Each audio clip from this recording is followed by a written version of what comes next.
చూడండి, ఇక్కడ ఒక వ్యక్తిని గురించి మాట్లాడుతూ ఉన్నాడు కదా. ఎవరు ఆ వ్యక్తి? నాశన పుత్రుడు తప్ప ఇంకెవ్వరు కూడా నశించిపోకుండా నేను వారి యొద్ద ఉండగా నేను ఏం చేశాను? నేను కాపాడాను, వారిని నేను సంరక్షించాను అని చెప్పి అక్కడ మాట్లాడుతూ ఉన్నాడు. ఒకసారి మనం దీనికి క్రాస్ రెఫరెన్స్ మనం కనుక చూస్తే ఇక్కడే మనం యోహాను సువార్తలోనే మనం చూడొచ్చు. చూడండి,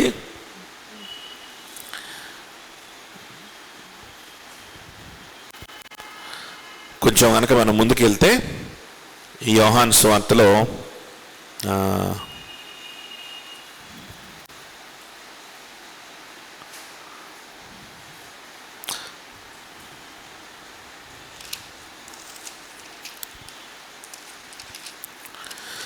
పంతొమ్మిది వచనం చూడండి.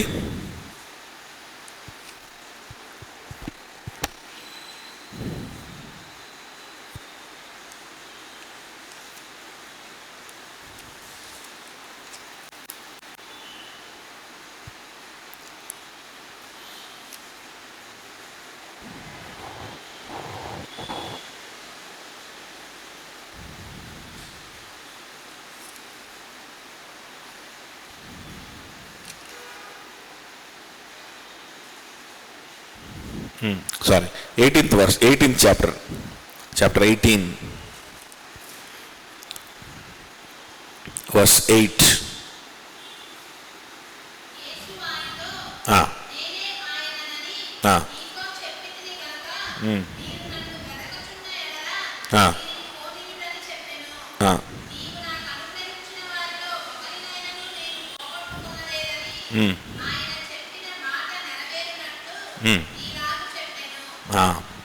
ఏంటంట అక్కడ గెత్సెమనే తోటలో ఆయన ఉన్నప్పుడు, నెక్స్ట్ చాప్టర్లో మనం చూస్తాం, ఆయన ప్రార్థన చేస్తూ ఉన్నప్పుడు ఆయన్ని యూదా ఇస్కరియోతు వచ్చి అప్పగించాడు. ఆయన్ని పట్టుకొని వెళ్ళడానికి అక్కడ కొంతమంది సైన్యము, ఆ ప్రధాన యాజకుడి యొక్క కావలి వారు వాళ్ళందరూ వచ్చారు. వాళ్ళు వచ్చినప్పుడు వారితో ప్రభు చెప్తున్నటువంటి మాటలు, ఎవరు ఇక్కడ యేసు అని చెప్పి వాళ్ళ శిష్యులు కూడా ఉన్నారు, అందరూ ఉన్నారు. ఎవరు ఇక్కడ యేసు అని అంటే నేనే అని చెప్పి, నేనే ఆ యేసుని నేను చెప్పాను కదా, నా శిష్యుల్ని మీరు పోనీయండి, వెళ్ళిపోనివ్వండి అన్నాడంట. దానికి యోహాను ఇచ్చినటువంటి ఎక్స్ప్లెనేషన్ ఏంటి అని అంటే, నీవు నాకు అనుగ్రహించిన వారిలో ఒక్కరినైనను నేను పోగొట్టుకొనలేదు అని ఆయన చెప్పిన మాట నెరవేరినట్లు ఇలాగూ చెప్పాను. ఒకరినైనను నేను పోగొట్టుకొనలేదు అంటే ఏంటి దాని అర్థం? ఆయన ఒకరినైనా నేను పోగొట్టుకొనలేదు అని అంటే ఇక్కడ కేవలం భౌతికమైన సేఫ్టీ గురించే ప్రభు మాట్లాడుతున్నాడా అని అంటే కాదు. ఎందుకు అనంటే నాశన పుత్రుడు అనేటువంటి వాడు ఇంకా చచ్చిపోలా. వాడే ఈ 18 అధ్యాయంలో ప్రభువుని పట్టించింది. కానీ ఇక్కడ ఈ 17-12లో 17-12లో నాశన పుత్రుడు తప్ప నువ్వు నాకు అనుగ్రహించిన వారందరినీ నేనేం చేశాను? నేను సంరక్షించాను, భద్రపరిచాను అన్నాడు. నాశన పుత్రుడు ఏమయ్యాడు? యూదా ఇస్కరియోతు ఏమయ్యాడు? ఆ సమయానికి కనుక మనం చూసుకుంటే, అంటే ఆ సమయానికి అప్పటికప్పుడు ఆయన చేసేటువంటి విషయాలనే కనుక మాట్లాడాడు అనుకుంటే, యూదా ఇస్కరియోతు ఇంకా చనిపోలేదు, వాడు ఊరేసుకోలేదు, వాడు చావలేదు. కానీ ఏం చేశాడు? దేవునికి దూరం అయిపోయాడు. దేవుని బిడ్డల సహవాసానికి, శిష్యులకు వాడు ఏమైపోయాడు? వాడు దూరం అయిపోయాడు. ఆ గదిలో ఈ ప్రధాన యాజకుని ప్రార్థన చేయడం వాడు చూడలేకపోయాడు.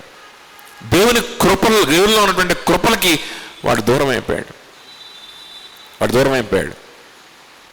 వాడి మనసులో ఏమైనా అనుకుంటా ఉండొచ్చు.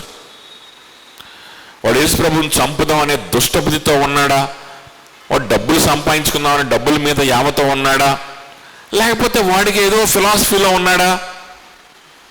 యేసుప్రభుని అప్పచెప్పినా సరే యేసుప్రభు మళ్ళీ ఎలాగోలా విడుదల అవుతాడు, ఆయన గురించి పెద్ద ప్రయాసపడవసరం లేదు,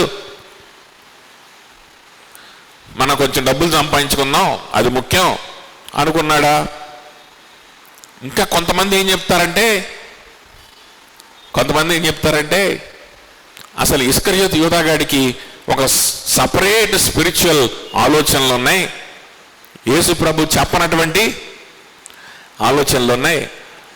ఎన్ని పట్టిద్దాం, ఎన్ని పట్టిస్తే అప్పుడు ఆయన విశ్వరూపం చూపిస్తాడు కదా. ఈ రామాయణ మహాభారత సినిమాల్లో లాస్ట్లో ఉండి ఉండి ఉండి ఉండి లాస్ట్లో విలన్ రాగానే బొమ్మని విశ్వరూపం చూపిస్తాడు కదా. అట్లాగా ఎన్ని పట్టిస్తే విశ్వరూపం చూపించి ఇశ్రాయేలీలందరినీ కూడా ఈ రోమన్ గవర్నమెంట్ నుంచి, పరిపాలన నుంచి తప్పిస్తాడు అనేటువంటి ఉద్దేశాలు వాడికి ఏవేవో ఉన్నాయి. అప్పుడు మన జీవితాలు బాగుపడతాయి. అప్పుడు మనకి అడిదిరిగి డబ్బులే కదా కావాల్సింది. అప్పుడు మనకు మంచి ఉద్యోగ అవకాశాలు వస్తాయి, అప్పుడు మనకు డెవలప్ అవుతాం. లేకపోతే ఈ రోమన్స్ మనల్ని ఊరకనే ఏం చేస్తున్నారు, పరిపాలిస్తున్నారు, అనగదొక్కుతున్నారు, అవమానిస్తున్నారు. అడుగడుగున మనం ఈ పేదరికంలోనే మగ్గిపోయి ఉండాల్సి వస్తుంది. చచ్చేలోపు ఈ పేదరికం నుంచి బయటపడి ఈ రోమా పరిపాలన నుంచి బయటపడాలి. వాడి ఆదర్శాలు వాడికి ఉన్నాయి. ఇలాంటి ఆలోచనలు కలిగి ఉన్న వాళ్ళు చాలామంది ఉన్నారు. వాళ్ళు జీలట్స్ అంటారనమాట. వాళ్ళు ఉన్నారు ఆల్రెడీగా. ఇటువంటి వ్యక్తులు చాలామంది ఉన్నారు. బందిపోటు బరబ్బా అనేవాడు ఉన్నాడే, వాడు కూడా ఆ బ్యాచ్కి సంబంధించిన వాడే అని చాలామంది బైబిల్ చరిత్రకారులు చెప్తాడు. ఈ బందిపోటు యేసు ప్రభువుని విడుదల చేస్తాను పస్కా పండక్కానంటే, వద్దు, యేసు ప్రభుని విడుదల చేయొద్దు, బరబ్బాని విడుదల చేయండి అన్నారు. ఎందుకు అన్నారు? ఊరికి నెనలా అంటే వాడికి ఉన్నటువంటి ఇంకో సైడ్ బిజినెస్ ఏంటంటే వాడు బందిపోటు. చాలామంది బైబిల్ చరిత్రకారులు ఏమంటారంటే వాడు సైడ్ బిజినెస్ బందిపోటు అని రాయబడింది, వాడి వృత్తి. కానీ వాడు దొంగ, వాడి వృత్తి. కానీ వాడెవడు అని అంటే వాడు ఒక ఉద్యమకారుడు. ఏం ఉద్యమం చేస్తూ ఉంటాడు అని అంటే ఈ రోమా పరిపాలనకు వ్యతిరేకంగా ఉద్యమం చేస్తుంటాడు. వాడు ఆశ అంతా ఏంటి అని అంటే ఏదో రోజు మెస్సయ్య వస్తాడు, మెస్సయ్య వచ్చి ఈ రోమన్స్ని తరిమి కొడతాడు, అప్పుడు మాకు విడుదల అని ఉద్యమకారుడు వాడు. సో ఆ బ్యాచ్లోనే మన ఇస్కరియోతు యూదా కూడా ఉండుంటాడేమో. సేమ్ మ్యాచ్ అవుతుంది కదా. వీడు కూడా దొంగ, డబ్బులు దొంగలిస్తాడు, ఉద్యమాలు చేస్తాడు. వాడి ఫిలాసఫీ ఏదో ఉంటుంది వాడికి. ఆ ఫిలాసఫీ మీద ఈయన్ని పట్టిస్తే కానీ ఈయన ఊరకనే ప్రసంగాలు చేసుకుంటూ తిరుగుతున్నాడు. ఈయన నిజంగా మెస్సయ్య అయితే ఈయన పట్టిస్తే అప్పుడు ఈయన విశ్వరూపం చూపించేసి రాజ్యం చేజిక్కి చేసుకుంటాడు, మనమంతా రిచ్ అయిపోవచ్చు అని చెప్పి ఆ పని చేశాడని చాలామంది చెప్తా ఉంటారు. నాశనపుత్రుడు ప్రభు అంట తన తండ్రితో ఏమంటున్నాడంటే, తండ్రి, నువ్వు నాకు అనుగ్రహించిన వారిలో ఎవ్వరు కూడా వాడిలాగా అయిపోకుండా నేను వారిని భద్రపరిచాను. ఎవ్వరు కూడా వారిలాగా మనసులో, హృదయంలో తప్పిపోకుండా నువ్వు నాకు అనుగ్రహించిన వారిని నేనేం చేశాను, భద్రపరిచాను. వీళ్ళు దేవుని చేతికి దేవుని వారు, దేవుని దగ్గర నుంచి క్రీస్తుకు అప్పచెప్పబడినటువంటి వారు అని ఎలా రుజువైంది? మళ్ళీ చెప్పాను, మళ్ళీ మర్చిపోకూడదు దాన్ని. ఎలా రుజువైంది? వారు అంగీకరించిన వాక్యాన్ని బట్టి, ఆయన చెప్పేటువంటి మాటల్ని వాళ్ళు అంగీకరించారు కాబట్టి. ఎస్, ఈయనే మెస్సయ్య. ఎస్, మన పాపము ఘోరమైనది. అన్నిటికంటే ఈరోజు నేను తీవ్రంగా ఆలోచించాల్సినటువంటి విషయం ఏదైనా ఉంది అని అంటే నీ పాపం, నా పాపాన్ని గురించి. నీకు కామెడీగా అనిపిస్తే ఎవ్వడేం చేయలేడు, దేవుడు కూడా కాపాడలేడు అంటారు కదా. దేవుడు కాపాడలేదంటూ ఏముండదు. కానీ ఈ ఆలోచన నుంచి మాత్రం ఎవడు కాపాడలేడు. నీ పాపాన్ని గురించి, నీలో ఉన్నటువంటి బలహీనతను గురించి, నీలో ఉన్నటువంటి జబ్బుని గురించి నువ్వు ఐడెంటిఫై కూడా చేసుకోలేకపోతున్నావు అంటే, రోజు అపవిత్రమైన తలంపులు వస్తున్నా, రోజు అసూయ వస్తున్నా, రోజు ప్రేమ లేనితనం వస్తున్నా, రోజు చేయాలనుకున్నటువంటి మేలు చేయలేక చేయకూడని కీడు నువ్వు చేస్తున్నప్పటికీ పాపం అంటే సిల్లీగా అనిపిస్తుందా? సీరియస్నెస్ రావటం లేదా? దానికోసమే యేసయ్య సిలువలో భయంకరమైన నరకాన్ని అనుభవించాడు అనేటువంటి ఆలోచన నీకు అర్థం కావటం లేదా? ఎవ్వడు కాపాడలేడు ఇంకా. కానీ శిష్యులు ఏం చేశారు అనంటే ఆ మాటను అంగీకరించారంట. వాళ్ళు ఏం చేశారు? దాన్ని అంగీకరించారు. దాన్ని కామెడీగా తీసుకోవాలా, దాన్ని సిల్లీగా తీసుకోలేదు, దాన్ని ఇర్రెలవెంట్గా తీసుకోలేదు. Yes, it is relevant. I am a sinner. నాలో ఉన్నటువంటి పాపం అనే జబ్బుకు అనేకమైన సిమ్టమ్స్ నాలో ఉన్నాయి, ప్రతిరోజు కనిపిస్తూనే ఉన్నాయి. నేను పాపినే కదా, నేను బలహీనుడినే కదా. నా ఆలోచన, నా అపవిత్రత, నా బలహీనతలు, వీటన్నిటిని చూస్తే అర్థమైపోతుంది కదా. పరిశుద్ధమైనటువంటి దేవుడు పాపం మీదకి విధించేటువంటి శిక్ష భయంకరమైన నరకము. ఆయన ఉగ్రత తట్టుకోలేని పరిస్థితిలో ఉండేటువంటి ఉగ్రత అది. ఆ ఉగ్రతను నా మీదకి రాకుండా నాకు బదులుగా నా స్థానంలో యేసుక్రీస్తు ప్రభువారు సిలువలో భరించాడు అనేటువంటి విషయం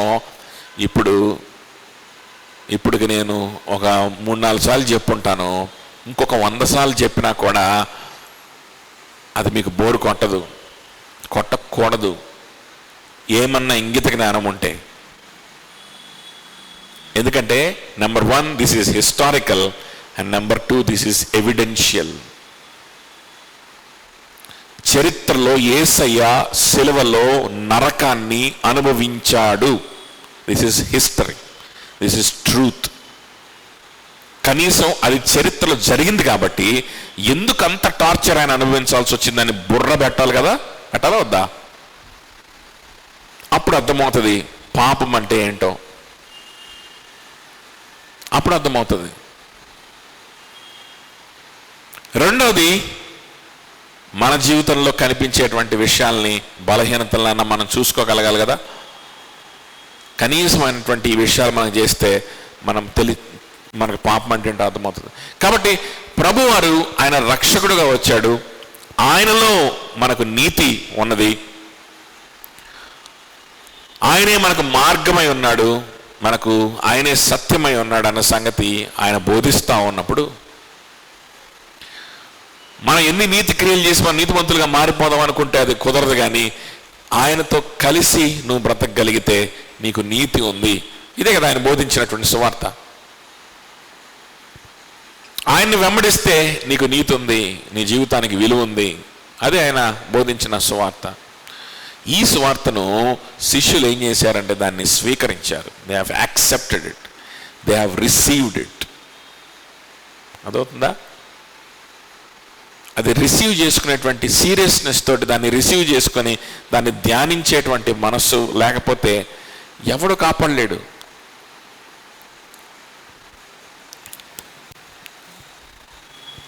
ఇస్కరియోతు యోధాకు ఆ మనస్సు లేదు.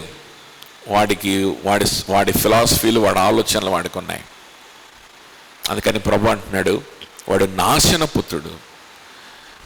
అయితే నీవు నాకు అనుగ్రహించినటువంటి ప్రజల్ని నేను వారిని భద్రపరిచాను. ఎలా భద్రపరిచాను? ఈ సత్యాన్ని వాళ్ళకి తెలియజేయడం ద్వారా, ఈ సత్యాన్ని వారి మనసుల్లో ఉంచడం ద్వారా, నిరంతరం వారి సత్యాన్ని ధ్యానించేలాగా నేను వారికి సహాయం చేసి వారితో కలిసి నేను బ్రతికి వారిని నేనేం చేశానంటే ఈ విశ్వాసంలో, ఈ సత్యంలో వారిని నేను భద్రపరిచాను అని చెప్తున్నాడు. ఇస్కరియోతు యూదా దేవుడు ఆ భద్రతని ఇస్తున్నప్పటికీ ఆ భద్రతలో ఉండడానికి వాడు ఇష్టపడలేదు. అయితే గెత్సెమనే తోటలో ఆయన పట్టుకోవడానికి వచ్చినప్పుడు యోహాను ఎందుకు ఆ మాట చెప్పాడు? గెత్సెమనే తోటలో ఆయన్ని పట్టుకోవడానికి వచ్చి వీళ్ళకి ప్రమాదం ఏమైనా జరుగుద్దేమో అనేటువంటి ఉద్దేశంతో నేనే యేసు, నన్ను పట్టుకోండి, వీళ్ళని విడిచిపెట్టండి అని అనడానికి, వీళ్ళని సత్యములో భద్రపరచడానికి సంబంధం ఏంటి? సంబంధం ఉంది కాబట్టే యోహాను ఆ మాట చెప్పాడు. ఇఫ్ బైబిల్ ఈజ్ ఇన్ఎరెంట్, బైబిల్ ఏంటి? తప్పులు లేనిది, దోషములు లేని, దోషరహితమైనది. అది ఇక్కడ ఒకలాగుంది, ఇక్కడ ఇంకొకలాగుంది అని మనం చదివేటువంటి విధానంలో పొరపాటు పడతామే తప్ప బైబిల్లో పొరపాట్లు ఉండవు, బైబిల్లో మిస్టేక్స్, ఎర్రర్స్ అనేవి ఉండవు. సో ఇఫ్ బైబిల్ ఈజ్ ఇన్నరెంట్, యోహాను ఇక్కడ ఎందుకు ఈ మాట చెప్పాడు అని అంటే, వారు ఆ లోకంలో ఉన్నటువంటి వారి చేతిలో పడకుండా ఉండడానికి, వారు ఆత్మీయంగా క్షేమంగా ఉండడానికి సంబంధం ఉంది. కొన్నిసార్లు మన ఆత్మీయంగా మనల్ని క్షేమంగా ఉంచడానికి, సత్యములో మనం నిలబడి సత్యాన్ని మనం ధ్యానిస్తూ మనం ఉండడానికి దేవుడు మనకు క్షేమాన్ని అనుగ్రహిస్తాడు. గుర్తుపెట్టుకోండి. ఈరోజు నీకు నాకు దేవుడు అనుగ్రహించినటువంటి చదువు కావచ్చు, ఆరోగ్యం కావచ్చు, నీకు నాకు ఉండడానికి దేవుడు ఇచ్చినటువంటి వనరులు, వాడుకోవడానికి ఇచ్చినటువంటి వనరులు కావచ్చు, ఏవైనా కావచ్చు. దేవుడు ఎందుకు ఇచ్చాడు? నిన్ను సత్యములో ప్రతిష్ఠించడానికి, నిన్ను సత్యములో భద్రపరచడానికి, నాశన పుత్రుడిలాగా నువ్వు మారకుండా, నువ్వు దేవుణ్ణి విడిచిపెట్టి, దేవుని యొక్క జీవం కలిగినటువంటి దేవుని సంఘాన్ని, సహవాసాన్ని విడిచిపెట్టి పోకుండా ఉండడానికి దేవుడు అనేకమైనటువంటి మేళ్లు మన జీవితంలో చేస్తాడన్న సంగతి మర్చిపోవద్దు. ఎందుకు ఆ రోజు తప్పించాడు? వీళ్ళు ఫ్రీగా ఉండాలి, నేను వీళ్ళ కోసం శ్రమ అనుభవించాలి. వీళ్ళు ఎలా ఉండాలి? వీళ్ళు హ్యాపీగా ఎంటర్టైన్మెంట్లో ఉండాలి, వీళ్ళు హ్యాపీగా సంతోషిస్తూ ఉండాలి వాళ్ళ జీవితాన్ని. అతను సాక్ష్యం చెప్పాలి. ఏం సాక్ష్యం చెప్పాలి అని అంటే, యేసుక్రీస్తు నా కోసం పట్టబడ్డాడు, శ్రమ అనుభవించాడు. ఎందుకు అనుభవించాడు అని అంటే, నేను హ్యాపీగా ఉండడానికి. చూడండి ఎంత సక్సెస్ఫుల్గా ఉన్నాను, ఎంత హ్యాపీగా ఉన్నాను, నేను ఎంత మంచిగా డబ్బులు సంపాదించుకొని జీవితంలో కలిగేటువంటి చిన్న చిన్న స్టిమ్యులేషన్స్ని ఎంజాయ్ చేస్తూ నేను హ్యాపీగా నేను ముందుకెళ్ళిపోతున్నాను. నేను ఇంత కేరింతలు కొడుతూ, ఇంత ఆహ్లాదకరంగా, ఇంత వినోదంగా నేను ఉన్నాను అని అంటే దానికి కారణము యేసయ్య గెత్సేమనే తోటలో పట్టబడ్డాడు. ఇలాంటి ఒక దౌర్భాగ్యమైనటువంటి ఐసిజిసిస్లో నుంచి వచ్చినటువంటి ఇలాంటి దిక్కుమాలిన ఇంటర్ప్రిటేషన్లో నుంచి వచ్చినటువంటి ఇంకొక దోషమే ఏంటో తెలుసా? యేసుక్రీస్తు సిలువలో గాయాలు పొందాడు కాబట్టి, ఎందుకు పొందాడంట? మన గాయాల్ని మాన్పివేయడానికి ఆయన గాయాలు పొందాడు. యేసు ప్రభు సిలువలో పొందిన గాయముల ద్వారా మన ఫిజికల్ గాయాలకి, మన ఫిజికల్గా మనం కలిగేటువంటి జబ్బులకి ఏం కలుగుతుందంట? స్వస్థత కలుగుతుందంట. యేసుక్రీస్తు సిలువలో మరణించిందే నీ జబ్బును తగ్గించడం కోసం అని బల్లగుద్ది బోధించేటువంటి దిక్కుమాలిన దొంగలు లోకం నిండా ఉన్నారు. ఆయన గాయముల ద్వారా మనకు స్వస్థత అని చెప్పినప్పుడు ఏ జబ్బు గురించి మాట్లాడుతున్నాడో కాంటెక్స్ట్ చదవడం, అదేందా? ఆ కాంటెక్స్ట్ చూసి అర్థమవుతుంది ఏ జబ్బుల గురించి మాట్లాడుతున్నాడు. స్వస్థత అన్నాడు, అంతేగాని నీకు కలిగేటువంటి ప్రతి జబ్బు నుంచి స్వస్థ అన్నాడు అనలేదు కదా. ఆయన గాయముల్లో నీకు స్వస్థత ఉంది. ఇక్కడ కూడా ప్రభు ఏమంటున్నాడంటే, నేను వారిని భద్రపరిచాను అంటున్నాడు. గెత్సేమనే తోటలో పట్టుకోవడానికి వచ్చినప్పుడు నిజంగానే వారు వదిలేయండి అబ్బాయి, నన్ను తీసుకెళ్ళండి అన్నాడు. కానీ దాని అర్థం ఏంటి అని అంటే, ఈయన బలైపోయి వాళ్ళు హ్యాపీగా ఇష్టం వచ్చినట్టు బతకడం అనేటువంటిది కాదు దాని అర్థం. ఈయన గాయాలు పొందితే నీ గాయాలు తగ్గించడానికి ఆయన గాయాలు పొందాడని కాదు దాని అర్థం. అంటే దాని అర్థం ఏంటి? నీకు వచ్చిన జబ్బు తగ్గలేదనుకో, నీ గాయాలు మానలేదనుకో, యేసు ప్రభు నీ కోసం మరణించినట్లు కాదా? నువ్వు రక్షమైనట్లు కాదా? పౌలుకున్న గాయం మానలేదే, మరి పౌలు కోసం దేవుడు చచ్చిపోలేదా? పౌలుకున్న ముళ్ళును దేవుడు తీసివేయలేదే, జబ్బుని తీసివేయలేదే, నా కృప నీకు జాలలేపో అన్నాడే, అన్నాడు లేదా? మరి అదేంటది? ఆయన కోసం చనిపోలేదా? ఆ తర్వాత ఈ అపోస్తలులందరూ ఎవరైతే ఉన్నారో, ఈ శిష్యులందరూ ఎవరైతే ఉన్నారో, వీళ్ళందరూ ఒక యోహాను తప్ప వీళ్ళందరూ కూడా హతసాక్షులు అయిపోయారే. వీళ్ళందరూ కూడా చెరసాలలో పెట్టబడ్డం, తలలు కోసివేయబడ్డం, రంపములతో కొయ్యబడ్డం, తలకిందులుగా సిలువ వేసి చంపబడ్డం, నూనెలో వేసి చంపబడ్డం, ఈ విధంగా చనిపోయారే. వీళ్ళు సేఫ్గా ఉన్నారా? వీళ్ళకి సేఫ్టీని ఇవ్వడానికే యేసు ప్రభు అప్పగించబడ్డా? వీళ్ళకి డబ్బులు ఇవ్వడానికి యేసు ప్రభు పేదవాడిగా మారాడా?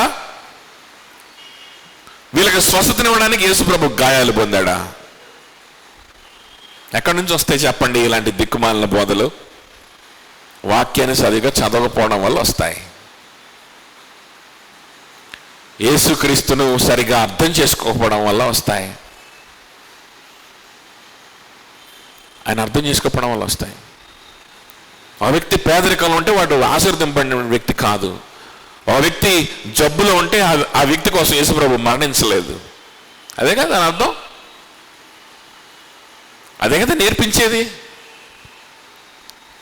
ఒక వ్యక్తి చదువులో సక్సెస్ అవ్వకపోతే, సమాజంలో సక్సెస్ అవ్వకపోతే వాడికి ఆశీర్వాదం లేదు. యేసుప్రభువు నిన్ను ఆశీర్వదించడం కోసమే ఆయన పేదవాడైపోయాడు. ఆయన పేదవాడైపోయి నీ నెత్తిన కిరీటాన్ని పెట్టాలన్నాను. ఆయన ముళ్ళ కిరీటం ధరించుకుంది ఎందుకంటే నీ నెత్తి మీద బంగారు కిరీటం పెట్టడానికి. నిజమే, కానీ ఆ కిరీటం దొరికేది ఇక్కడ కాదు, పరలోకంలో జీవ కిరీటం, నిత్య జీవమే ఆ కిరీటం. పరలోకంలో కూడా స్పెషల్గా కిరీటం ఏమి ఉండదు, బంగారంతో చేసి ఇటు పెట్టే స్పెషల్గా ఏమి ఉండదు. అది దేవుడు మనకిచ్చేటువంటి నిత్య జీవమే ఆ కిరీటం. దాని సింబాలిక్గానే ప్రకటన గ్రంథంలో విశ్వాసులు వారికి ఇవ్వబడినటువంటి కిరీటాలని ఆయన సింహాసనం ఎదుట వేసి ఆయన ఆరాధిస్తున్నట్లుగా మనకంటే వారికి దేవుడు ఇచ్చినటువంటి నిత్య జీవాన్ని, వారికి దేవుడు ఇచ్చినటువంటి ఇటర్నల్ లైఫ్ని, ఇదిగో all my eternity is for you, నిన్ను ఆరాధించడం, నిన్ను స్తుతించడం, నీలో సంతోషించడం తప్ప ఈ ఇటర్నిటీకి అర్థం లేదు. నీ పాదాల దగ్గర పడి నిన్ను ఆరాధిస్తూ స్తుతిస్తూ పాటలు పాడుతూ ఈ పని మేము చేస్తే తప్ప మా ఈ నిత్య జీవానికి అర్థమే లేదు. ఇదిగో మాకు నువ్వు ఇచ్చిన నిత్య జీవం ప్రభా, నీకోసమే బ్రతుకుతాం, నిన్ను స్తుతిస్తూ గడిపేస్తాం. అందులోనే మాకు సంతోషం ఉంది, అందులోనే మాకు పర్పస్ ఉంది, అందులోనే మాకు ఆనందం ఉంది అని వారందరూ కూడా జీవ కిరీటాలని, వారికి ఇవ్వబడిన కిరీటాలని ఆయన సింహాసనం ఎదుట, ఆయన పాదపీఠం దగ్గర ఆ యొక్క సముద్రంలో వారు పడేస్తా ఉన్నట్లుగా మన ప్రకటన గ్రంథంలో చూస్తాం. కాబట్టి ఆయన ముళ్ళ కిరీటం ధరించింది మనకు నిత్య జీవాన్ని ఇవ్వడానికి.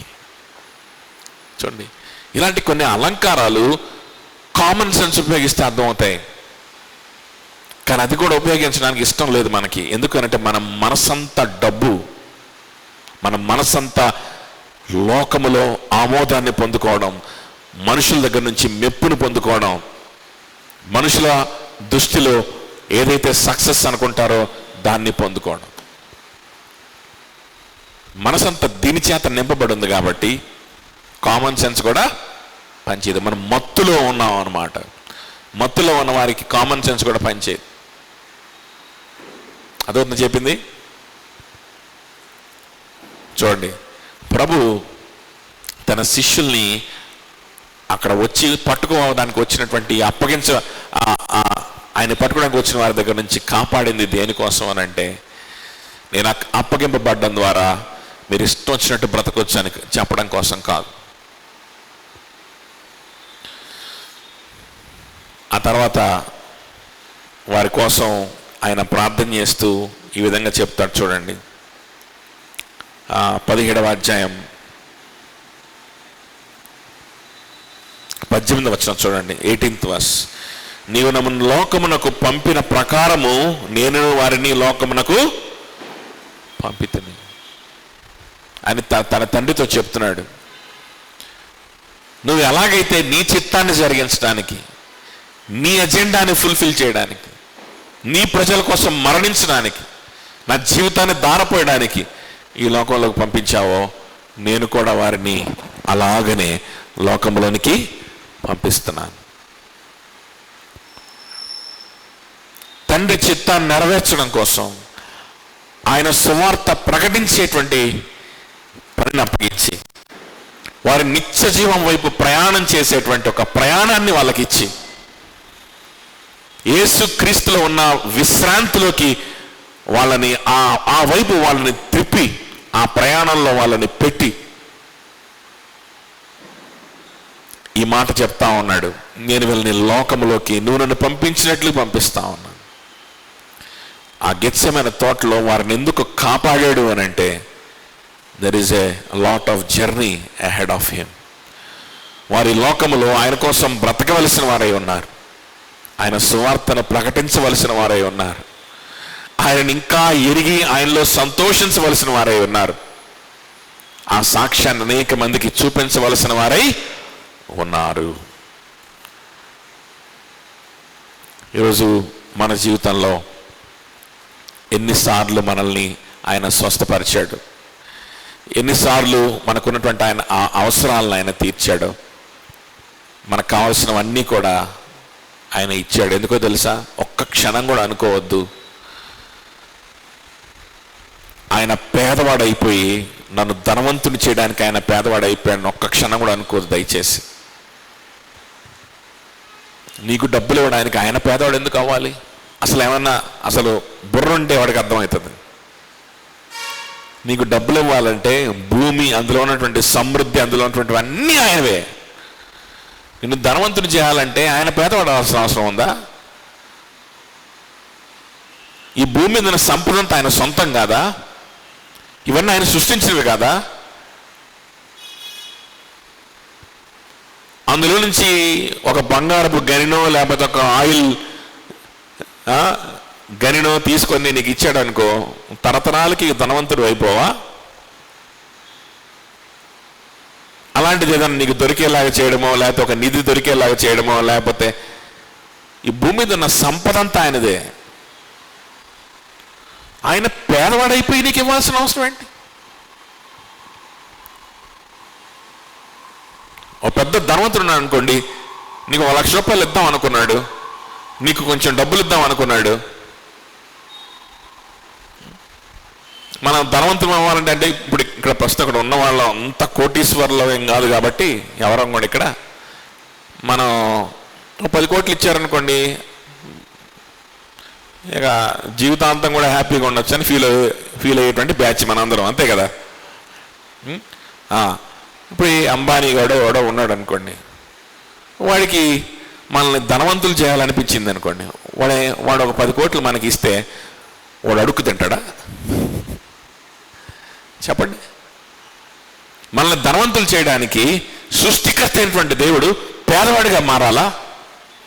మనకు స్వస్థతనివ్వడానికి మన శరీరాన్ని నిర్మించింది ఆయన, మట్టితోటి మనల్ని తయారు చేసి మనకు ఊపిరినిచ్చింది ఆయన, తల్లి గర్భంలో మనం రూపింపబడే మునిపే మనల్ని చూసింది ఆయన. మనలో ఉన్నటువంటి ప్రతి సిస్టమ్ ఆయనకు తెలుసు, ప్రతి అవయవం ఆయనకు తెలుసు, ప్రతి కణం ఆయనకు తెలుసు. మనకు స్వస్థతనివ్వడానికి ఆయన గాయాలు పొందాలా? ఆలోచన చేయండి. ఇంగిత జ్ఞానం, కామన్ సెన్స్.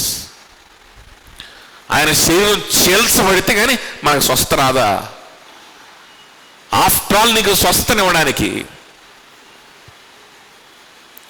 డాక్టర్ నయం కదా, ఓ బెళ్ళిస్తే స్వస్థ వస్తుంది రోగికి. అలాంటిది ఈ డాక్టర్లందరినీ సృష్టించిన వాడు, ఈ సైన్స్ అంతా సృష్టించినటువంటి వాడు ఒళ్ళంతా చేల్చబడితే కానీ నీకు స్వస్థ రాదా? ఎంత బుద్ధి తక్కువ ఆలోచన. ఆ రోజు గెత్సెమనే తోటలో ఆయన అప్పగించబడితే కానీ వీళ్ళు హ్యాపీగా ఫ్రీగా ఇష్టానుసారంగా ఉండలేరా? ఇదిగా ఇష్టానుసారంగా ఉండండి, ఇదిగో తీసుకోండి, ఇదిగో ఈ బంగారం తీసుకోండి అని గాలిలో నుంచి రొట్టెల్ని చేపల్ని తయారు చేసి అందరికీ పంచేవాడు సృష్టికర్త అయినా దేనైనా అలా సృష్టించగలడు. గాలి కాదు, శూన్యం నుంచి కూడా సృష్టించగలడు ఆయన. అదో అంత బంగారం ఇచ్చిదిగో తీసుకోండి, మీ జీవితాంతం కూర్చొని తిన్నా కూడా తరగదు, తీసుకోండి, తీసుకొని అమ్ముకోండి, హ్యాపీగా బ్రతకండి, వెళ్ళిపోండి అని చెప్పి పంపించవచ్చు కదా ఆ శిష్యుల్ని. ఒక 2 రోజులు పెట్టుకొని ఊరక ఆయన అప్పగించబడాలా చెప్పండి? ఆయన అప్పగించబడింది శిష్యులు ఏదో అప్పటికప్పుడు భద్రత పొందుకోవాలని కాదు, శిష్యులకి ఏదో వారు సేఫ్గా ఉండాలని కాదు, శిష్యులు దీర్ఘాయువు కలిగి ఉండాలని కాదు, శిష్యులు ఈ లోకంలో సంతోషంగా సమృద్ధిగా లోకానుసారమైనటువంటి సక్సెస్ని పొందుకొని ఉండడానికి కాదు. ఆయన అప్పగింపబడింది వారిని అక్కడి నుంచి తప్పించింది, వారిని సాక్షులుగా లోకములోనికి పంపించడానికి, వారిని సువార్తికులుగా లోకములోనికి వారిని పంపించడానికి, ఆయన సువార్త ప్రకటింపజేసుకోవడానికి. ఈరోజు నీకు చదువు జ్ఞానము నీ చేతిలో ఉన్నాయి అని అంటే ఎందుకు ఇచ్చాడు అనుకుంటున్నావు? ఒకసారి ఆలోచన చేసుకుందాం. మనం ఆయన పనిలో మనం ఉన్నామా? ఎక్స్పెషల్లీ నేను క్రైస్తవుడిని, నేను క్రైస్తవురాలని, నేను రక్షింపబడ్డాను, నేను యేసుక్రీస్తుకు సంబంధించిన దాన్ని, నేను యేసుక్రీస్తు సంబంధించిన వాడిని అనుకుంటున్న వారు ఎవరైనా మీలో ఉంటే, దేవుడు నీకు ఇచ్చినటువంటి క్షేమాన్ని, దేవుడు నీకు ఇచ్చిన ఆరోగ్యాన్ని, దేవుడు నీకు ఇచ్చినటువంటి విషయాల్ని నువ్వు ఆయన కోసం వాడుతున్నావా? అంటే వాటిని ఆయన కోసం వాడమని కాదు, ఆయన సువార్త నా ద్వారా ప్రకటింపబడాలని నాకు ఆయన ఈరోజు క్షేమాన్ని ఇచ్చాడు అనేటువంటి విషయాన్ని నువ్వు గమనించగలుగుతున్నావా? అలా గమనించలేని వాడే ఇస్కరియోతు యోధ అంట. వాడు ఏమైపోయాడు? నాశనం అయిపోయాడు. వాడి పేరు నాశన పుత్రుడు. అర్థమవుతుందా? నేను బ్రతికున్నది, నేను క్షేమంగా ఉన్నది ఆయన కోసం, ఆయన సువార్త కోసం అనే విషయాన్ని గమనించకుండా సొంత ఫిలాసఫీలో ఆలోచించుకునేవాడు, నాకున్నటువంటి ఈ ఆరోగ్యంతో, నాకున్న ఈ డబ్బుతోటి నేను ఏం చేయొచ్చు, నేను అది చేయొచ్చు, ఇది చేయొచ్చు, ఇంకెంత డబ్బులు సంపాదించుకోవచ్చు, ఏం చేయొచ్చు అని ఫిలాసఫీలో ఆలోచించుకుంటా కూర్చునేవాడు నాశన పుత్రుడైపోతాడు. అదవుతుందా? నాశన పుత్రుడే అలాంటి ఆలోచనలో నిమగ్నమై ఉంటారు. దేవునికి సంబంధించిన వారు ఆ ఆలోచనలతో నిమగ్నమై ఉండరు, కానీ దేవుని సువార్త ఏ విధంగా ప్రకటించాలి, ఆయన కోసం ఈ లోకంలో ఎలా బ్రతకాలనేటువంటి ఆలోచనల్లోనే వాళ్ళు నిమగ్నమై ఉంటారు అన్న సంగతి మనం మర్చిపోకూడదు. సో చూడండి, ఆ స్లైడ్లో చూసారా? There is no place for uncertainty in the church. దేవుడు ఎందుకు వారిని తప్పించాడు అని అంటే, దేవుడు ఎందుకు వారి ఎదుట నుండి ఈ ప్రార్థన తన తండ్రికి చేశాడు అని అంటే, వారి రక్షణ గురించి, వారి విశ్వాసాన్ని గురించి వారికి ఒక స్పష్టతనివ్వడానికి. ఒకటి, ఇందులో మనం నేర్చుకోవాల్సిన విషయం ఇందాక మనం మాట్లాడుకున్నాం, దానికి ఈ స్లైడ్కి సంబంధం లేదు, ఇప్పుడు మనం మాట్లాడుకున్న దానికి కన్ఫ్యూజ్ అవ్వద్దు. ఒకటి, ఎందుకు దేవుడు వారిని తప్పించాడు అని అంటే ఆయన సువార్త నిమిత్తం. రెండవది, ఈ ప్రార్థన ఎందుకు చేశాడు, వారిని నేను భద్రపరిచాను అనేటువంటి ప్రార్థన ఎందుకు చేశాడు అని అంటే, అది కూడా నాశన పుత్రుని గురించి ప్రస్తావించి ఎందుకు చేశాడు అని అంటే, so that they will not be any uncertainty among the disciples. చూడండి, దేవుని సంఘంలో అప్పుడు దాకా దేవుని నమ్ముకున్నటువంటి వ్యక్తిగా ఉండి, దేవుని మీద విశ్వాసం వచ్చిన వ్యక్తిగా ఉండి, సడన్గా దేవునికి దూరం అయిపోయి సడన్గా నాశనం అయిపోవడం అనేటువంటిది ఉండదు. కొంతమంది ఈ విధంగా అనుకుంటా ఉంటారు, నాతో కొంతమంది చెప్పారు కాబట్టి నేను చెప్తున్నాను. అదేంటేనంటే, దేవుడు గనక నన్ను ఎన్నుకోకపోతే, దేవుని ఉద్దేశంలో గనక నేను లేకపోతే, నేను ఎంత భక్తిగా ఉన్నా కొన్నాళ్ళు ఒకరోజు ఏం చేస్తాను, నేను ఆ భక్తి అంతటిని సడన్గా వదిలేసేసి నేను నాశనం అయిపోతాను, నరకానికి వెళ్ళిపోతాను, ఇస్కరియోతు యూదాలాగా మారిపోతాను. చాలామంది బోధకులు కూడా ఈ విధంగా చెప్పడం నేను విన్నాను. చూడండి ప్రియులారా, ఇస్కరియోతు యూదా కూడా అపోస్తలుడే అని చెప్తున్నాడు ఒక దైవజనుడు, ఒక పాస్టర్. ఎవరు చెప్పారు ఇస్కరియోతు యూదా అపోస్తలుడని? అపోస్టల్ అంటే ఏంటి? అపోస్తలు అంటే ఏంటి? యేసు ప్రభుకి ఈ 12 మంది శిష్యులు మాత్రమే కాదు, ఇంకా చాలా మంది శిష్యులు ఉన్నారు. అపోస్తలు అంటే ఎవరు? అపోస్తలులు అని అంటే సువార్తను ప్రకటించడానికి దేవుని చేత పంపబడిన వారు అని అర్థం. పంపబడిన వారు అని అర్థం, అది లిటరల్ అర్థం. కానీ దేవుడు దాన్ని ఒక ఆఫీసుగా చేశాడు. ఆ విధంగా పంపబడిన వారి చేత వాక్యాన్ని తన ప్రజలకు అందించాలని ఇష్టపడ్డాడు. వాళ్ళు అపోస్తలు. యూదా ఏం చేశాడు? యూదా ఎవరికి సరైన సువార్త ఎవరికి ప్రకటించాడు? సరైన ఇంటెన్షన్స్తో. అపోస్తలుడు ఎలా అవుతాడు? దేవుని చేత పంపబడిన వాడు ఎలా అవుతాడు? సో యూదా, ఇస్కరియోతు యూదా అపోస్తలుడు కాదు, శిష్యుడు కూడా కాదు, వాడు నాశనపుత్రుడే. వాడు శిష్యుడు కాదని తెలిసి, వాడు అపోస్తలుడు అవ్వడని తెలిసి కూడా యేసు ప్రభు తన శిష్యుల్లో ఒకడిగా ఆ గుంపులో ఉండడానికి ఇస్కరియోతు యూదాని ఎన్నుకున్నాడు. అదేందా? శిష్యుడిగా మారడానికి కాదు, శిష్యులలో ఒకడిగా ఉండడానికి. వాడు ఏం చేశాడు? వాడు మొదటి నుంచి దొంగ, వాడు మొదటి నుంచి అవిశ్వాసి, మొదటి నుంచి వాడు నాశనపుత్రుడు కాబట్టి వాడు నాశనం అయిపోయాడు. ఈ విధంగా ఆయన ప్రార్థన చేస్తూ ఉన్నప్పుడు అక్కడ ఉన్నటువంటి శిష్యులు, ఆ ప్రార్థనని వింటున్న వారు, వాళ్ళు గమనించేది ఏంటో తెలుసా? ఇస్కరియోతు యూదాలాగా మనం ఎప్పటికీ కూడా మారం. ఎందుకని? వాడు నాశనపుత్రుడు. మన గురించి ఏమో దేవుడు ఏం ప్రార్థన చేస్తున్నాడు? వీరిని నేను భద్రపరిచాను అని ప్రార్థన చేస్తున్నాడు. వీరినేమో ప్రభు వారు భద్రపరుస్తా ఉన్నారు. ఇస్కరియోతు యూదా వాడు బయటికి వెళ్ళిపోయి వాడు దేవునికి దూరం అయిపోయాడు. కాబట్టి దేవుని సంఘంలో ప్రభువులోకి నువ్వు వచ్చినప్పుడు, దేవునితో బ్రతకడం ప్రారంభించినప్పుడు, ఆయన మాటలను అంగీకరించి విశ్వసించి వాటిని గట్టిగా పట్టుకొని నువ్వు ముందుకు వెళ్తా ఉన్నప్పుడు, ఆల్ ఆఫ్ ఏ సడన్, హఠాత్తుగా నీ విశ్వాసాన్ని అంతటిని పక్కన పెట్టేసేసి దేవుని గురించి మర్చిపోయి నీ సొంత ఆలోచనలోకి వెళ్ళిపోయి, ఆల్ ఆఫ్ ఏ సడన్ అప్పుడు దాకా దేవుని స్తుతిస్తూ ఆ దేవుని కోసమే బ్రతకాలని నిర్ణయం తీసుకొని ఉంటూ సడన్గా మొత్తం అంతా పోయి ఈ దేవుని కోసం ఎందుకు బ్రతకాలి అనే ఆలోచన వచ్చేసేసి దేవునికి దూరం అయిపోవడం అనేటువంటిది ఎట్టి పరిస్థితుల్లో కూడా జరగదు. ఆయన వాక్యాన్ని అంగీకరించిన వారు ఆయన వారు అవుతారు. తన తండ్రికి సంబంధించిన వారిని ఆయన ఎరిగి వారిని ఏం చేస్తాడంటే ఆయన భద్రపరుస్తాడు. అదోతం చెప్పింది. ఒక అబ్బాయి ఎదుర్కొన్న సహవాసంలో డ్రమ్స్ వాయిస్తాడు, కొన్ని ఫెలోషిప్స్ లీడ్ చేస్తాడు, ఇంకా కొన్ని పరిచర్లు చాలా యాక్టివ్గా పనిచేస్తూ ఉంటాడు.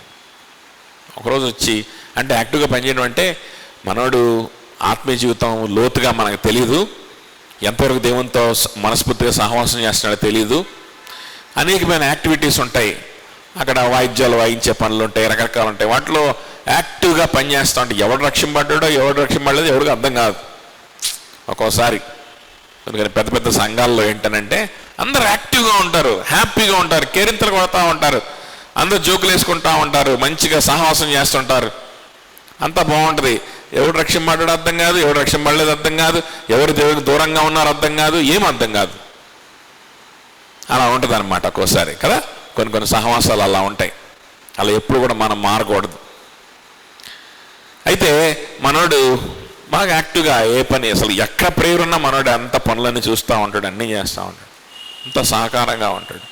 ఒకరోజు నా దగ్గరికి వచ్చి, అన్న అసలు ఏంటేంటో ఆలోచనలు వస్తాయన్నాడు. నేనేమనుకున్నానండి, ఏమన్నా చెడ్డ ఆలోచనలు వస్తున్నాయేమో, ఏదన్నా పోర్నోగ్రఫీతో బాధపడుతున్నాడేమో, లేకపోతే ఇట్లాంటి ఏదైనా వాడికి వ్యక్తిగతంగా కొన్ని పాపాల్లో పడిపోయి బయటికి రాలేక ఇబ్బంది పడుతున్నాడేమో. చెప్పురా బాబు, ఏంటి చెప్పు, నేను సహాయం చేస్తాను. ఇప్పుడు ఇట్లాంటివి అనుకోండి, మనం సహాయం చేయొచ్చు. ఇదిగో పలానా అసూయతో బాధపడుతున్నాను, ఇదిగో పలానా పోర్నోగ్రఫీకి అలవాటు పడ్డాను, ఇదిగో పలానా అలవాటుకు నేను బానిస అయిపోయాను, దానిలోంచి బయటికి రావాలి, నాకు సహాయం చేయండి అని అంటే, రక్షింపబడిన వ్యక్తులు కూడా అలాంటి వాటిలో పడడానికి అవకాశం ఉంది. అయితే వాళ్ళు వాటిలోనే ఉండి సంతోషించరు, దాన్ని అసహించుకుంటారు, సహోదరుని సహాయం కోసం అడుగుతారు, అందులోంచి బయటకు వస్తారు. It's a part of the process. అందరం బలహీనమే, అందుకని మన సహవాసం కావాలి.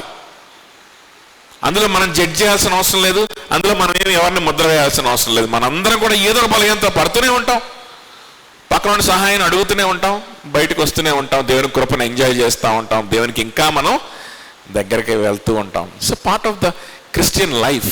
అంటే స్పిరిచువల్ ప్రాసెస్లో ఇది ఒక పార్ట్ అండ్ పార్సల్ కదా. కాబట్టి ఇట్లాంటిది ఏమన్నా ఉందేమో అడుగుతున్నాడని చెప్పు తమ్ముడు, ఏంటి ఎంత బాధపడుతున్నావు ఏంటి అంటే, చెప్పలా నేను డిసైడ్ అయిపోయా, వీడు మంచి విశ్వాస, చక్కగా పనిచేస్తున్నాడు, ఖచ్చితంగా వీడు విశ్వాసే, కాకపోతే ఏదైనా ఇట్లాంటి వాటిలో పడ్డాడేమో, చెప్పుకోలేక ఇబ్బంది పడుతున్నాడు అని నేను వాడికి కౌన్సిలింగ్ ఇస్తున్నా. పాపం నుంచి అలా బయటపడాలి అని మాట్లాడుతున్నా. నువ్వు ఇంకా పూర్తిగా చెప్తే నాకు అర్థమవుతుంది తమ్ముడు, ఇంకా నీకు బెటర్గా నేను సహాయం చేయగలుగుతాను, నువ్వు కూడా ఓపెన్ అయిపో అని చెప్పి నేను సలహా ఇస్తున్నా. ఓపెన్ కావట్లా. ఒకరోజు ఓపెన్ అయ్యాడు. ఏంటి మనోడికి ఉన్నటువంటి ప్రాబ్లం అంటే, అన్నా నా ప్రాబ్లం ఏంటంటే, నాకు వచ్చిన చెడ్డ తలంపు ఏంటంటే, అసలు దేవుడు ఉన్నాడా లేదా అని ఆలోచన వచ్చేస్తుందన్నా.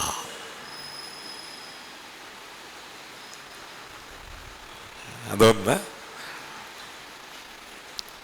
అసలు ఎందుకు విశ్వాసిగా ఉన్నానని ఆలోచన వస్తుందన్న.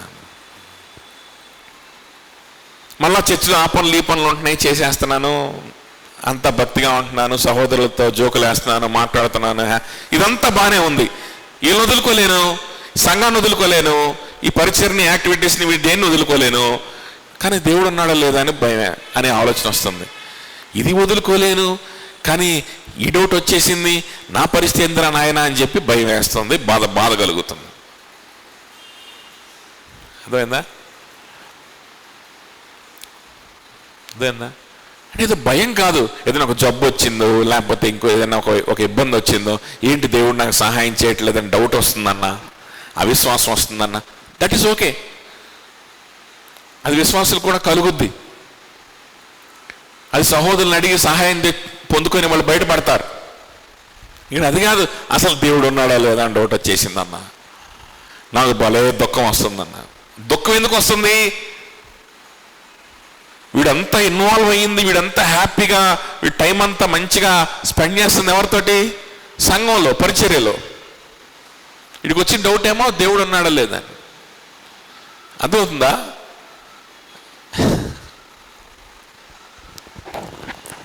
నా మైండ్ ఖరాబ్ అయిపోయింది కొన్ని రోజులు. అప్పుడు కొత్తగా రక్షింపడిన రోజుల్లో, కొత్తగా అంటే కొత్తగా కాదు, ఒక 3 ఏళ్ళు 4 ఏళ్ళు అయిన రక్షింపడి, నా మైండ్ అంతా పాడైపోయింది. ఇదేంటిది? దేవుని అంగీకరించిన వ్యక్తి, దేవుని పనిలో ఉంటున్న వ్యక్తి, సహవాసంలో సహోదరులతో ఇంత సంతోషంగా దేవుని కోసం పనిచేసేటువంటి వ్యక్తికి సడన్గా విశ్వాసం పోద్దా? నా విశ్వాసం కూడా పోతే, ఇప్పుడు దాకా నేను చేసిన భక్తి, ఇప్పుడు దాకా నేను చేసిన ప్రసంగాలు, ఇప్పుడు దాకా నేను చేసినటువంటి సువార్త పని, ఇదంతా వ్యర్థమని అనిపిస్తే, అంత భయంకరమైన ఫీలింగ్ అది. నాకు అనిపించట్లా.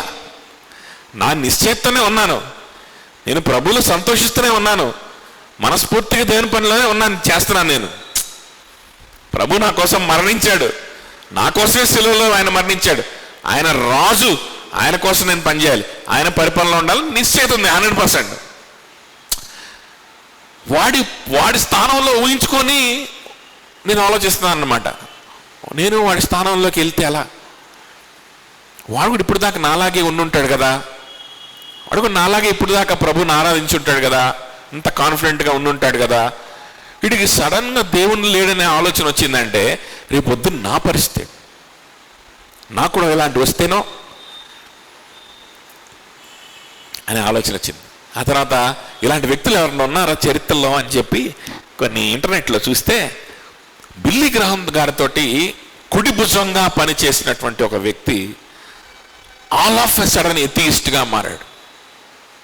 బిల్లీ గ్రహం గారితో పాటు ఎవాంజలిజం చేసి పాటలు పాడుతూ ఆయనతో పాటు బీభత్సంగా సువార్త ప్రకటనలో ఆయనకు సహకారిగా ఆయన వెళ్ళిన ప్రతి చోటకి వెళ్ళి పని చేసినటువంటి వ్యక్తి హఠాత్తుగా అవిశ్వాసిగా మారిపోయి ఎథియిస్ట్గా మారిపోయాడని ఆర్టికల్ చదివాను. భయంకరమైన కన్ఫ్యూజన్ నాకు, అంటే మరి విపరీతమైన భయము ఆందోళన ఇవన్నీ రావట్లేదులే, కానీ ఒక భయంకరమైన కన్ఫ్యూజన్. ఒకవైపు ఏమో వీళ్ళ ప్లేస్లో నేను ఎందుకు ఉంటాను, వీళ్ళ ప్లేస్లో నన్ను ఎందుకు నేను ఊహించుకోవాలి అనే ఆలోచన వస్తుంది. కానీ ఆటోమేటిక్గా ఊహించేసుకుంటున్నాను. ఊహించుకుంటే భయం వేసేస్తుంది. అదొక క్వశ్చన్ మార్క్గా ఉంటుంది, పెద్ద భయం కూడా కాదు, ఒక క్వశ్చన్ మార్క్గా ఏంటిది, ఎందుకు ఇలా జరుగుతుంది వీళ్ళ జీవితంలో, వీడికి దేవుడు ఉన్నాడు లేదా రావడం ఏంటి. వీడు బైబిల్ స్టడీలు కూడా తీసుకుంటాడు కొన్ని ఏరియాస్లో, చిన్న చిన్న గ్యాదరింగ్స్లో. వాడికి దేవుడు ఉన్నాడు లేదా, వాడు ఎవడికి చెప్పలేను ఒకడే చెప్పాడు. అందరూ వాడు చాలా భక్తుడు అనుకొని పాస్టర్ గారు కూడా వాడికి సువార్త వాక్యం కూడా చెప్తాడు. వాడు వీడికి ఈ డౌట్ రావడం ఏంటి, మళ్ళీ సాయంత్రం వాక్యం చెబుతున్నాడు, మళ్ళీ మసట్లో తడితే ఏదరా కొంచెం ఏమన్నా బెటర్గా ఉన్నామంటే ఏం లేదన్నా అంతే ఉందని అంటున్నాడు. చూడండి, కొన్ని విషయాలకి దేవుని వాక్యము మనకు స్థిరమైన పునాది వేస్తుంది. దేవుని యొక్క వాక్యాన్ని వచనం వెంబడి వచనం ధ్యానించడం ఎందుకు అవసరం అని అంటే, అఫ్కోర్స్ దేవుడు మనకు విశ్వాసాన్ని ఇస్తాడు, అఫ్కోర్స్ దేవుడు మనల్ని స్థిరపరిచేది ఆయనే, ఆయన ఆత్మచేతనే మనల్ని నిలబెట్టుకుంటాడు. కానీ ఆయన వాక్యము దేవుడు మనకి ఇచ్చాడు. ఆ వాక్యంలో ఏ కన్ఫ్యూజన్కి చోటు లేకుండా చేశాడు, ఏ కన్ఫ్యూజన్కి చోటు లేకుండా చేశాడు. ఇస్కరియోతు యూదా రొట్టె ద్రాక్షరసం ముంచి వాడికి ఇస్తే దాన్ని తిని అక్కడి నుంచి వెళ్ళిపోయాడు. అప్పుడు దాకా శిష్యులతో ఉన్నటువంటి ఇస్కరియోతు దాన్ని తీసుకొని అక్కడి నుంచి వెళ్ళిపోయాడు.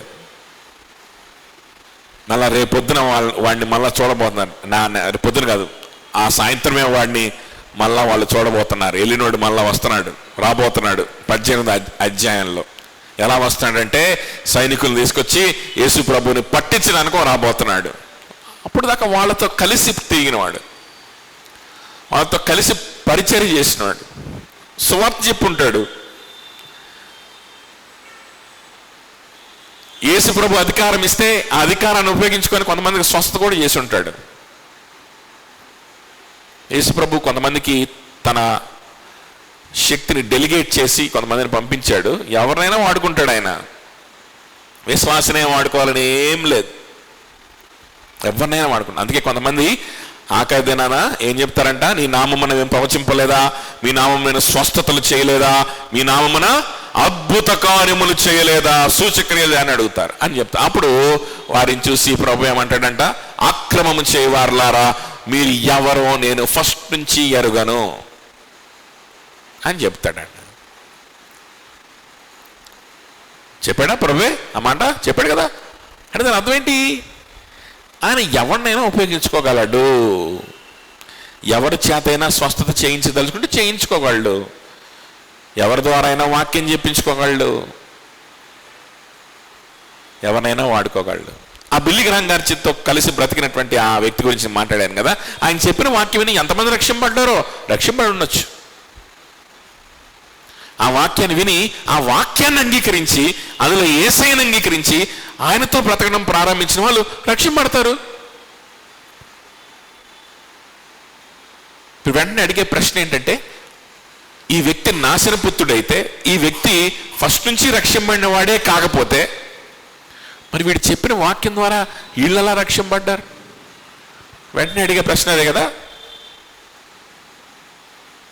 ఈ వ్యక్తి ఫస్ట్ నుంచి రక్షణ లేని వాడైతే వీడు స్వస్థత చేస్తే వీళ్ళందరూ ఎలా స్వస్థపడ్డారు? వాక్యంలో లేనంటే ఆన్సర్ అంటూ ఏమీ లేదు. వాక్యం చెప్పే ఆన్సర్ అంటే తెలుసా? దేవుడు గాడిదని కూడా వాడుకోగలడు. దేవుడు బిలాం అనేటువంటి క్షుద్ర మాంత్రికుడిని కూడా వాడుకున్నాడు. దేవుడు ఎవరినైనా ఫరోని కూడా వాడుకున్నాడు. దేవుడు శాడిస్ట్ గాడైనటువంటి పర్వర్టెడ్ ఫెలో అయినటువంటి ఆర్టజరక్సీస్ అనేటువంటి పర్షియన్ రాజును వాడుకున్నాడు. వీళ్ళెవరు రక్షింపబడలా. నెబుకద్నెజర్ అనేటువంటి వాడిని వాడుకున్నాడు. అయితే వాడు రక్షింపబడి ఉండొచ్చు అనే దానికి మనకి రుజువులు ఉన్నాయి కాబట్టి ఆడిని పక్కన పెడదాం. దారియస్ అనేటువంటి పర్షియన్ రాజు, మీడో పర్షియన్ రాజు ఉన్నాడు, వాణ్ణి వాడుకున్నాడు తన ప్రజల్ని కాపాడడానికి, సంరక్షించడానికి.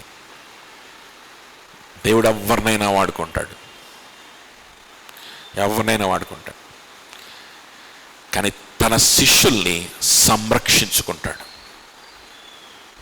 మిగిలిన వారిని వాడుకుంటాడు. తన శిష్యులుగా మారిన వారిని మాత్రం ఏం చేస్తాడు? ఆయన సంరక్షించుకుంటాడు. వాడుకోమంటే ఎవడైనా వాడేసుకుంటాడు. ఇస్కరియోతు యూదాగాడు వాడబడ్డానికి సిద్ధంగా ఉన్నాడు, కానీ ఆయన శిష్యుడిగా మారడానికి సిద్ధంగా లేడు. వాడి మనసులో ఏవో ఫిలాసఫీలు ఉన్నాయి, వాడి మనసులో ఖాళీ లేదు. వాడి మనసుని, హృదయాన్ని యేసయ్యకి ఇవ్వడానికి వాడికి ఖాళీ లేదు. వాడి మనసులో ఏవో ఆలోచనలు ఉన్నాయి, ఏవో యాంబిషన్స్ ఉన్నాయి, ఏవేవో ఉన్నాయి. యేసయ్యకి ఎప్పుడూ వాడి హృదయానికి చోటు ఇవ్వలేదు. అర్థమవుతుందా? అర్థమవుతుంది చెప్పింది. ఇంకా ప్రభువే కనికరించాడని చెప్పుకోవాలి. దేవుడు కనుక తన శిష్యుల్లో ఒకటిగా వాడిని పిలుచుకోకపోయినంటే వాడు ఎప్పుడో చచ్చిపోయాడు వాడేమో, ఏ పిచ్చి పనులు చేసి కదా. శిష్యులను ఆయన సంరక్షించుకుంటాడు. కాబట్టి శిష్యులకు నువ్వు ఆయన వాక్యాన్ని అంగీకరించిన వాడివైతే, ఆయన వాక్యాన్ని నువ్వు గట్టిగా పట్టుకున్నటువంటి వ్యక్తివైతే, అవిశ్వాసంలో హఠాత్తుగా పడిపోతానేమో అనేటువంటి కొంచెం కూడా డౌట్ అనేది అవసరం లేనే లేదు. నిశ్చయత. Bible or the Christian faith is all about certainty. Christian faith is all about assurance. Assurance of this relationship with a person. ఒక వ్యక్తితో ఉన్నటువంటి సంబంధం, ఆ సంబంధానికి ఉన్నటువంటి నిశ్చయత అన్నమాట. That is Christian life. అదేం చెప్పింది, అందులో నిశ్చయత ఉంటుంది, 100% నిశ్చయత ఉంటుంది. తన శిష్యులకు అర్థమైపోయింది. ఇక మీద మళ్ళా ఇస్కరియోతు యూదాను ఆ పరిస్థితుల్లో చూసినా కూడా వీళ్ళకి కన్ఫ్యూషన్ రాదు. కన్ఫ్యూషన్ రాకపోగా ఇంకా వారికి ఏం కలుగుద్ది? నిశ్చయత కలుగుద్ది. ప్రభువుని ఇంకా వాళ్ళు స్తుతించబోతున్నారు. వాడు తప్పిపోయాడు, కానీ మనల్ని మన ప్రభువు ఏం చేయలేదు? తప్పిపోనివ్వలేదు. మనల్ని సంరక్షించుకున్నాడు. ఆయన వాక్యాన్ని అంగీకరించాం కాబట్టి. వాడు అంగీకరించలేదు, వాడు తప్పిపోయాడు. సో ఇంకా మనం దేనికోసం ఎదురు చూస్తూ ఉన్నాం? ఈ సత్యాన్ని అంగీకరించి యేసుక్రీస్తుని జీవితంలో కలిగి ఉండకుండా దేనికోసం మనం ఎదురు చూస్తూ ఉన్నాం అనేటువంటిది, ఇంకా రక్షింపబడకుండా దేవునికి జీవితాన్ని ఇవ్వకుండా ఉన్నవారు ఎవరైనా ఉంటే ఆలోచించేయండి. ఎవరి కోసం వెయిట్ చేస్తున్నారు? ఒకవేళ రక్షింపబడ్డాం అనుకుంటున్నటువంటి వారు కనుక మీరైతే, యేసయ్యకి నీ జీవితాన్ని ఇచ్చావా? పైపైన చేసేటువంటి పనులను బట్టి నేను దేవునితో ఉన్నానని అనుకోవద్దు దయచేసి. ఊరికే ఫిజికల్గా నువ్వు చర్చికి వచ్చి పోవడం వల్ల నువ్వు ప్రభుత్వం ఉన్నావని అనుకోవద్దు దయచేసి. ఆదివారం వస్తున్నాను, బలలో చెయ్యేస్తా ఉన్నాను, ఎంత చెప్పినా వినకుండా, నిద్రపోయి లేచి వచ్చి ప్రార్థన లేకుండా, సహవాసం లేకుండా, వాక్యం లేకుండా, పరిచర్లో పాల్గొనకుండా, సహోదరుని ప్రేమించకుండా, గౌరవించకుండా ఎంత చెప్పినా, గంటసేపు వాక్యం చెప్పినా ఏ భయం లేకుండా దర్జాగా వచ్చి చెయ్యేసి వెళ్ళిపోతున్నాను. కాబట్టి నేను విశ్వాసాన్ని అనుకోవద్దు దయచేసి. నువ్వు సంరక్షించబడుతున్నావా? నువ్వు సంరక్షించబడుతున్నావా? ఎలా సంరక్షిస్తాడు? ఆయన పని చెప్పి సంరక్షిస్తాడు. ఆయన సువార్త పనిలో నిన్ను పంపించి సంరక్షిస్తాడు. నేను ఆయన చేత పంపించబడ్డాను, నేను సువార్త ప్రకటించడానికి పంపించబడ్డాను. ఇదిగో కొంతమంది నశించిపోయే ఆత్మల కోసం నేను ఆయన చేత పంపించబడ్డాను అనేటువంటి నిశ్చయత నీకుంటే, you can be assured, you can be certain of another thing, that is you are being protected by him. ఆయన సువార్త పని నిమిత్తం నేను పంపించబడ్డానని నీకు నిశ్చయత ఉంటే, ఆయన నిన్ను భద్రపరుస్తున్నాడు అనేటువంటి విషయాన్ని కూడా మనం నిశ్చయత కలిగి ఉండొచ్చు. There will not be any surprises, there will not be any disappointments, there are not going to be any shocking things whatsoever in the life of a believer. గుర్తుపెట్టుకోండి, నిజమైన విశ్వాస జీవితంలో ఎలాంటి షాకులు ఉండవు. కపటమైనటువంటి వ్యక్తుల జీవితంలో ఉంటాయి. నిజమైన విశ్వాస జీవితంలో షాకులు ఉండవు. అది అర్థం చేసుకున్నప్పుడు నాకు అర్థమైంది వాళ్ళ పరిస్థితి ఏంటని. అలాంటి కథలు ఇప్పుడు నేను ఎన్ని విన్నా నాకు కన్ఫ్యూజన్ రాదు. అదవుతుందో చెప్పింది, నాకు కన్ఫ్యూజన్ రాదు. దేవుడు నన్ను పంపించాడు, ఆయన సువార్తనిచ్చాడు. తండ్రి ఆయన ఎలా పంపించాడో ఆయన నన్ను లోకములోకి పంపించాడు, ఆయన సువార్తనిచ్చి, ఆయన పని చేయమని. దానికి తగినట్లుగా నిర్ణయాలు తీసుకోవడానికి శక్తినిస్తున్నాడు. నేను ఎంత బలహీనుడిని అయినప్పటికీ కూడా ఆయన నన్ను వాడుకుంటున్నాడు, నన్ను ముందుకు తీసుకెళ్తున్నాడు. ఆయన ఆరాధించే వ్యక్తిగా నన్ను చేసుకుంటున్నాడు. ఆయనతో సహవాసం చేస్తున్నాను, ఆయన కోసం నిర్ణయాలు తీసుకుంటున్నాను. పైపైన కాదు, నేను ఫ్యూచర్లోకి చూస్తే నాకు కనిపించేది ఆయనతో గడిపేటువంటి సమయమే, ఆయనతో ఉన్నటువంటి నిత్య జీవమే తప్ప ఇంకేది కూడా కాదు. ఈ లోకంలో నాకున్నటువంటి ఈ జీవితం నేనేం చేయాలని నేను ఆలోచించినా సరే నాకు కనిపించేది ఆయన సువార్త ప్రకటించడమే తప్ప ఇంకేది కాదు. నన్ను ఆయన పంపించాడు. when I am certain that he sent me, I can be certain that he is protecting me in my faith. ప్రార్థన చేసుకుందాం.